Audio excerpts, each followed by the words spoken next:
Com a palavra, o deputado Domingo Dutra. Eu peço a colaboração dos deputados que respeitem os companheiros, que falem apenas 1 minuto. Eu faço esse apelo a cada parlamentar que fale 1 minuto, deputado. E Vossa Excelência começar dando o exemplo naturalmente. Senhor presidente, eu lamento, mas não vou atender o pedido de Vossa Excelência, porque os líderes falaram aqui o que quiseram.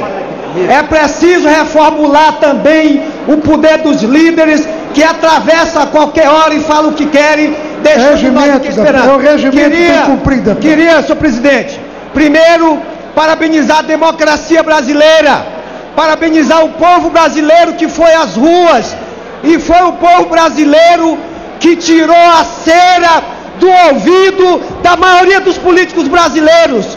Foi às ruas do Brasil que tirou a cegueira da grande maioria. Por isso, eu estou aqui. Primeiro, não vamos desvalorizar a polícia. Essa vitória do Ministério Público e do povo brasileiro também deve ser a vitória do fortalecimento das polícias. Ao invés de estar querendo a exclusividade, senhor presidente, nós deveríamos estar discutindo aqui era a colaboração entre o Ministério Público, a CGU, tribunais de conta, controladoria, para combater o crime organizado, para combater a corrupção.